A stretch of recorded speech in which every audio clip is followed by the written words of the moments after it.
कामाने झपटलेला आणि अजित पवार हाच त्यांचा श्वास असलेला हा कार्यकर्ता गेले 15 वर्ष शिंदवणे ग्रामपंचायतच्यावर त्यांनी एक हाती सत्ता आपली ठेवलेली आहे. अजितदादांचे हात बळकट झाले. तसेच उरुळी कांचनचा विचार करायचा असेल तर संतोष आबासाहेब कांचन या नावाला बाजूला कधीच करता येणार नाही, कारण संतोष आबासाहेब कांचन यांच्याही श्वासात अजितदादा पवारच आहेत. मग राष्ट्रवादीला का मतदान करावे किंवा भाजपला का करू नये? कारण राष्ट्रवादीचा विचार आणि वसा घेऊनच या ठिकाणी सगळी जनता चालती. शाळेतले शिकलेले विद्यार्थी आज मोठ्या मोठ्या पदावर आहेत. ते कशामुळे शक्य झालं? पवारसाहेबांनी इथं मूलभूत शिक्षणाला जास्त पाठिंबा दिला. घड्याळाला साथ म्हणजे विकासाला साथ, घड्याळाला साथ म्हणजे अजित पवार यांच्या विचाराला आणि भूमिकेला साथ, थोरले साहेब असेल शरदचंद्र पवार यांच्या विचाराला आणि भूमिकेला साथ. त्यामुळं इथली जनतेना ठामपणे विश्वास आहे की घड्याळाला साथ म्हणजेच पुढं आपल्या 5 वर्ष विकास होत राहणार आहे. नमस्कार, स्टार महाराष्ट्र न्यूज चॅनलमध्ये आपणा सर्वांचं स्वागत आहे. आपण जर पाहिलं तर पुणे जिल्हा परिषदची निवडणूक अतिशय रंगतदार वळणावर आली आहे. अनेक जण उमेदवार वाटेल तसा प्रचार त्या ठिकाणी करायला लागलेत. गाठीभेटी घेत आहेत, रॅली काढत आहेत, रात्रीचा दिवस करून त्या ठिकाणी मतदारांपर्यंत पोहोचण्याचा प्रयत्न करत आहेत. अतिशय नावाजलेला जिल्हा परिषदचा गट असेल तर उरुळी कांचन. याचं कारण असं की महात्मा गांधींच्या पदस्पर्शाने पावन झालेल्या या भूमीमध्ये पाहिलं तर आपण शहरीकरण मोठ्या प्रमाणात वाढलेलं आहे. जवळपास लाखभर लोकसंख्या या उरुळी कांचनची होत आलेली आहे. मतदार 27,000 आहेत. बाहेरगावची लोक या ठिकाणी राहण्यातून वस्ती फार मोठ्या प्रमाणात वाढलेली आहे. या ठिकाणी मतदार शहरीकरण आणि राष्ट्रीय ग्रामीण असे 2 त्या ठिकाणी वर्गवारी झालेली आहे. याच पार्श्वभूमीवरती राष्ट्रवादी काँग्रेस आणि भाजपमध्ये आपल्याला रस्सीखेच पाहायला मिळते. काही ठिकाणी भाजपमध्ये बंडखोरी होण्याची शक्यता त्या ठिकाणी आपल्याला पाहायला मिळते. पण मात्र राष्ट्रवादीमध्ये या ठिकाणी उरुळी कांचनच्या गावामध्ये दोन्ही राष्ट्रवादीचे गट एकत्र आलेले आहेत आणि या दोन्ही गटांनी राष्ट्रवादीच्या उमेदवारांचा प्रचाराचं त्या ठिकाणी सुरुवात केलेली आहे. याच पार्श्वभूमीवरती आपल्याशी आज चर्चा करण्यासाठी उरुळी कांचनचे सरपंच मिलिंद जगताप आहेत. मिलिंदजी, आपलं स्टार महाराष्ट्र न्यूजमध्ये प्रथम स्वागत आहे. धन्यवाद मनापासून. आज माझा पहिला प्रश्न आपल्याला असेल की तुम्ही राष्ट्रवादीच्या उमेदवारांना पाठिंबा देत आहे. काय तुम्ही 4 दिवस सारखं रात्रंदिवस फिरताय, मतदारांपर्यंत पोहोचताय, मतदारांचा काय प्रतिसाद म्हणतोय? आत्ताच आपल्या बोलण्याप्रमाणे उरुळी कांचनची भूमी ही महात्मा गांधींच्या पदस्पर्शाने पुनीत झालेली आहे. तसेच उरुळी कांचनचे कर्मयोगी डॉक्टर पूज्य मणिभाई देसाई यांच्या कर्मानं ही भूमी पुढं गेलेली आहे, सुजलाम सुफलाम झालेली आहे. धवल क्रांती उरुळी कांचनमध्ये भारतात पहिल्यांदा आलेली आहे. त्यानंतर सुबाबुळ असेल, या भागाचा विकास डॉक्टर मणिभाई देसाईंनी केला. त्यांचाच वसा आणि वारसा घेऊन पुढे यशवंत सहकारी कारखाना असेल, कृषी उत्पन्न बाजार समिती असेल, महात्मा गांधी सर्वोदय संघाच्या वतीनं महात्मा गांधी विद्यालयाचं शैक्षणिक संकुल, या सर्वच ठिकाणी पवार कुटुंबियांनी मनापासून आपला लोकसभेचा मतदारसंघ असल्यापासून गेले 50 वर्षापासून ते इथे तन मन धनाने काम करत आहेत. त्यामुळं आजही त्या विचाराचा वसा आणि वारसा घेऊन उरुळी कांचनची जनता त्यांना साथ देत आहे. माझा प्रश्न असेल की तुम्ही राष्ट्रवादीच्या सर्व उमेदवारांच्या बरोबर फिरताय, प्रतिसाद काय वाटतोय? कारण वळती असेल, स्वरतापोडे असेल, तरडं असेल, शिंदवणे असेल आणि तुमचा भाग असेल, काय सांगाल? लोकांचा प्रतिसाद काय वाटतो? लोक तुम्हाला काय म्हणून तुम्ही मतं मागताय? लोकांना काय तुम्ही द्याल? लोकांना या प्रश्नाला उत्तर द्यायचं म्हटलं तर अजितदादा पवार गट आणि शरदचंद्र पवार गट साहेब हे दोन्ही एक झालेले आहेत आणि त्याच्यामुळं आज 1+1 2 नसून 1+1 म्हणून 11 ही आमची ताकद वाढलेली आहे. कारण मूळ पवारसाहेबांचाच हा मतदारसंघ असल्यामुळं पवारसाहेबांनी इथं शाळेसाठी जवळ 50 कोटी रुपये दिलेले आहेत आम्हाला आणि त्यांच्या माध्यमातून कारखाना असेल, कृषी उत्पन्न बाजार समिती असेल, मध्ये यशवंत सहकारी साखर कारखाना बंद अवस्थेत होता, तो परत ऊर्जित अवस्थेला अजित पवारांच्याच माध्यमातून पुढे येत आहे. आणि उरुळी कांचनला नेहमीच शरद पवार साहेबांनी स्वतः झुकतं माप दिलेलं आहे. दोन्ही गट एकत्र झाल्यामुळं माजी आमदार अशोक बापू पवार असतील, विद्यमान आमदार श्री माऊलीआबा कटके असतील, यांनी तावून सुखालून हे आमचे उमेदवार घेतलेले आहेत. जिल्हा परिषदेचे आमचे उमेदवार आहेत जितेंद्र बाळासाहेब बडेकर हा एक सच्चा कार्यकर्ता, भ्रष्टाचारमुक्त अभियान करणारा. कारण त्याच्या रक्तातच माजी सरपंच त्यांचे वडील बाळासाहेब अरुण बडेकर यांनी उरुळी कांचनचं सरपंचपद भूषवलेलं आहे. त्यानंतर जितूबाईच्या मातोश्री हेमलताताई बडेकर यांनी हवेलीच्या पंचायत समितीचं उपसभापती भूषवलेलं आहे. तसेच जितूबाई यांनी 2 वर्षापूर्वी उपसरपंचपद भूषवलेलं आहे आणि त्यांच्या विद्यमान पत्नी सायलीताई बडेकर ह्या माझ्यावर आत्ता उपसरपंचाचा कार्य एकदम चांगल्या पद्धतीने हाताळत आहेत. महिलांचे प्रश्न असतील, उरुळी कांचनच्या जिव्हाळ्याचे प्रश्न असतील, पाणी प्रश्न असेल, प्रत्येक वेळेस ते मला आघाडीने सतत मला प्रश्न विचारून प्रश्न सोडून माझ्याकडनं घेतात. हा त्यांचा एक हातखंडा आहे. दुसरे उमेदवार पंचायत समितीत गणावतील त्यांच्याबद्दल काय सांगाल? की एक ग्रामीण भागातला अण्णा माडिकसारखा एक आहे, तुमच्या कांबळेताई आहेत, काय त्यांच्या उमेदवाराबद्दल आपला परिचय सांगाल? दुसरे आमचे युवकांचे आशेस्थान अण्णासाहेब भाऊसाहेब महाडिक, प्रचंड कामाने झपाटलेला आणि अजित पवार हाच त्यांचा श्वास असलेला हा कार्यकर्ता गेले 15 वर्ष शिंदवणे ग्रामपंचायतच्यावर त्यांनी एक हाती सत्ता आपली ठेवलेली आहे. विविध कार्यकारी सोसायटी असो, ते सतत अण्णा माडिक त्यांच्या सामान्यातल्या सामान्य कार्यकर्त्याला न्याय द्यायचा प्रयत्न करतात. त्यांनी आत्तापर्यंत 6 चेअरमन व 6 व्हाईस चेअरमन त्यांच्या सोसायटीवर केलेले आहेत. तसेच ग्रामपंचायतमध्ये स्वतःला मोठेपणा न घेता ते महिला भगिनींना आता ह्या चालू टर्मनं त्यांनी 6 महिला भगिनींना न्याय दिलेला आहे सरपंच पदासाठी. तसेच उपसरपंच पदासाठी त्यांनी 6 जणांना एक न्याय दिलेला आहे.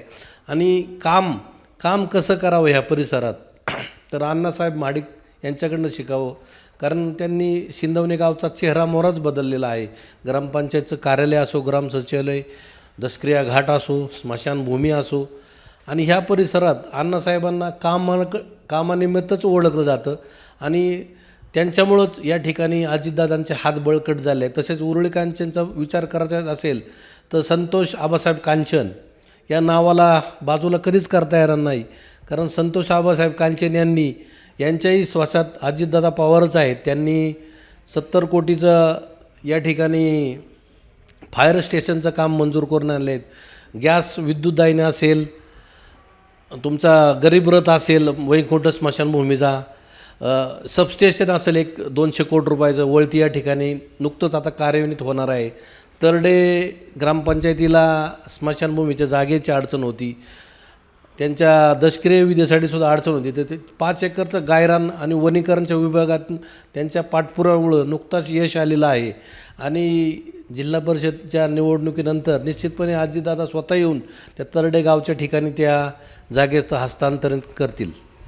आता तुमच्याकडे पाहिलं तर काही गट भाजपकडे आहे तर काही राष्ट्रवादीकडे आहे.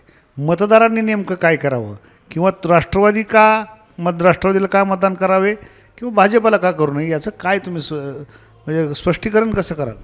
आता थोडक्यात मी एक अल्पपरिचय देतो. तिसरे उमेदवार आमचे सौभाग्यवती कोमल गणेश कांबळे यांच्याही माध्यमातून एक नवीन युवा चेहरा उरुळी कांचनमध्ये आम्ही दिलेला आहे.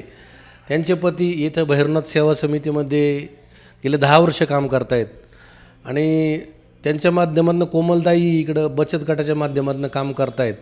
आणि प्रश्न तुमचा असा आहे की राष्ट्रवादीलाच का मतदान करायचं? कारण राष्ट्रवादीचा विचार आणि वसा घेऊनच या ठिकाणी सगळी जनता चालती.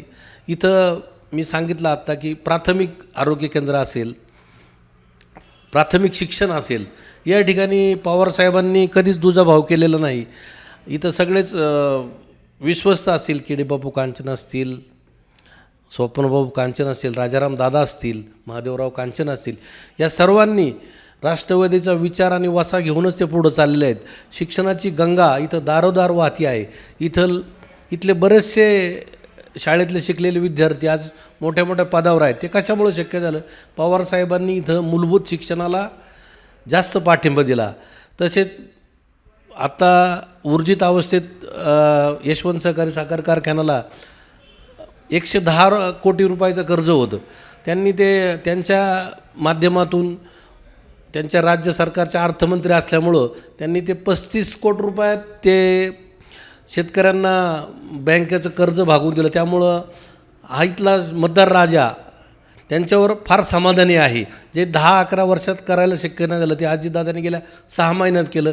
याचा पाठपुरावा संतोष आबासाहेब कांचन असतील, कारखान्याचे विद्यमान चेअरमन सुभाषप्पा जगताप असतील, कृषी उत्पन्न बाजार समितीचे सभापती श्री प्रकाश चंद्रकांत जगताप असतील, यांनी पाठपुरावा करून हा प्रश्न मार्गी लावला आणि त्यामुळे इथले शेतकरी समाधानी झालेले आहेत, सुखी झाले आहेत. कामगारांचा प्रश्न असेल, कामगारांचंही वेतन ते आता हळूहळू देण्याला सुरुवात केलेली आहे. त्याच्यामुळं इथं दुसऱ्या पक्षाला थारा असण्याचं काही कारण नाही. आणि जर भाजप मागं बरोबर होतं, जर यांच्यात युतीत राज्यात बरोबर असेल, तरी जर राष्ट्रवादीची कामं जर केलेली बाजूला काढली, विकासाची कामं, तर भाजपला दाखवायला असं काहीच शिल्लक नाही आहे. सर्व कामं अजितदादांच्या माध्यमातूनच झाले. त्यामुळं मी निश्चितपणे खामठोक सांगू इच्छितो उरुळी कांचनचा प्रथम नागरिक या नात्यानं, तुम्ही घड्याळाला साथ म्हणजे विकासाला साथ, घड्याळाला साथ म्हणजे अजित पवार यांच्या विचाराला आणि भूमिकेला साथ, थोरले साहेब असेल शरदचंद्र पवार यांच्या विचाराला आणि भूमिकेला साथ. त्यामुळं इथली जनतेना ठामपणे विश्वास आहे की घड्याळाला साथ म्हणजेच पुढं आपल्या 5 वर्ष विकास होत राहणार आहे, हे निश्चित त्यांना माहिती आहे. ना मी आव्हान करतो आपल्या माध्यमातून, आपल्यालाही विचारतो आहे की इथं राष्ट्रवादीचाच पगडा आहे आणि राष्ट्रवादीचाच विचारांना वरसा घेऊन जाणारे हे आमचे 3 उमेदवार आहेत. त्यांना निश्चितपणे आपण कामाच्या माध्यमातून केलेल्या, याला 20 वर्षाच्या माध्यमातून असेल, आपण भरघोस मताने विजय करणारे मी आपल्या साक्षीने या ठिकाणी तुमच्या महाराष्ट्र न्यूजला सांगू इच्छितो की आमचे सगळेच उमेदवार 3 उमेदवार भरघोस मताने निवडून येणार आहेत. तुम्ही विश्वास व्यक्त करतायत, पोटतिडकीने बोलताय, प्रचारही करताय. दुसरा मूलभूत प्रश्न, इथे गुन्हेगारी मोठ्या प्रमाणात वाढत चालली आहे, महिलाही सुरक्षित नाही. त्यासाठी आपण काय कराल? कारण सुशिक्षित बेकार बी पुण्याच्या दिशेने जात आहेत. या भागामध्ये आपण काय रोजगाराच्या योजना असतील, तरुणांना नोकऱ्यासाठी काय करणार आहात? तुम्ही आता एकदम चांगला प्रश्न विचारला. महिला सक्षमीकरणाचा विषय हा फार सोशल आणि अत्यंत नाजूक आहे. पण आम्ही ग्रामपंचायतनं माध्यमातून वाडी वस्त्यावर असेल, गावात कमीत कमी आमचे 150 कॅमेरे CCTV लावलेले आहेत. त्याच्या माध्यमातून आम्ही अचूक त्यांच्यावर कुठलाही गुन्हा न घडण्यासाठी आम्ही 100% प्रयत्न करतो. तसंच पोलीस प्रशासन असेल, आमचं ग्रामपंचायतचं प्रशासन असेल, यांच्या माध्यमातून आज पोलीस स्टेशनला आम्हाला 60 जणांची फोर्स मिळालेली आहे.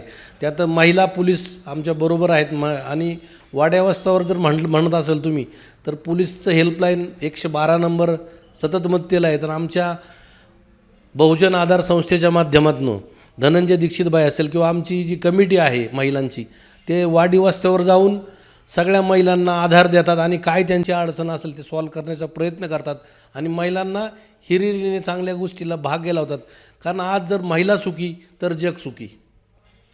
महिला सक्षमीकरण झाल्याशिवाय कोणाचाच विकास होऊ शकत नाही. आणि आमच्या प्रमुख आदिशक्ती महिला शक्ती आमच्या बरोबर आहे आणि ही सगळी आमच्या मायमाऊली आमच्या राष्ट्रवादी बरोबर आहेत. त्यामुळंच आम्ही एक सामान्य कुटुंबातील कोमलताई कांबळे यांना उमेदवारी दिली आहे. त्यांच्या माध्यमातून आमच्या सगळ्या महिला त्यांच्या प्रश्न सोडवण्यासाठी त्यांच्याबरोबर आहेत. अगदी शेवटचा प्रश्न, अटीतटीची लढत चालू आहे, भाजप आहे, राष्ट्रवादी आहे. 5 तारखेला मतदान, 7 तारखेला गुलाल कोणाचा? 7 तारखेला माझ्या मनात तीळ मात्र शंका नाही, काळ्या दगडावरची पांढरी रेघ आहे. राष्ट्रवादी काँग्रेसचे 3 उमेदवार या ठिकाणी भरघोस आणि प्रचंड मताने विजय झालेला असेल आणि विजय हा राष्ट्रवादी काँग्रेसच्या विचाराचा, अजितदादा पवार आपले पालकमंत्री, आमचे आराध्य दैवत श्री शरदचंद्र पवार साहेब यांच्या घड्याळाचाच विजय होणार आहे. कारण आम्ही आज मांडवगण फराड्याचं उदाहरण देऊन सांगतो. माजी आमदारांच्या पत्नी सौभाग्यवती सुजाता भाभी पवार याही त्या घड्याळाच्या चिन्हावरच तिथं लढत आहेत. म्हणजे घड्याळाचा विजय हा निश्चित झालेला आहे. ही एक औपचारिकता राहिलेली आहे. 7 तारखेला तुम्हाला ते दिसून येईलच. धन्यवाद. जय हिंद, जय महाराष्ट्र. तर आपण या ठिकाणी पाहिलं की मिलिंद जगताप सरपंच आहेत, ते पॅनल प्रमुखही म्हणून या ठिकाणी उरुळी कांचनचं काम पाहत आहेत आणि त्यांनी राष्ट्रवादीच्या विजयाचा दावा केलेला आहे. आपण येत्या 5 तारखेच्या मतदानाच्या दिवशीही फिरणार आहोत आणि 7 तारखेचा नक्की त्यांनी गुलाल राष्ट्रवादीचा आहे सांगितलं आहे, पण आपण निश्चित मतदार ज्या काय करतो आहे आणि गुलाल कोणाच्या अंगावर पडतो आहे हे आपल्याला पाहावं लागणार आहे. पाहत राहा स्टार महाराष्ट्र न्यूज. धन्यवाद. नवनवीन घडामोडी पाहण्यासाठी स्टार महाराष्ट्र न्यूजला सबस्क्राईब करा आणि ताज्या बातम्यांचे अपडेट मिळवण्यासाठी बेल आयकॉनला प्रेस करा आणि परिपूर्ण बातमीबरोबर रहा, इतरांपेक्षा एक पाऊल पुढे.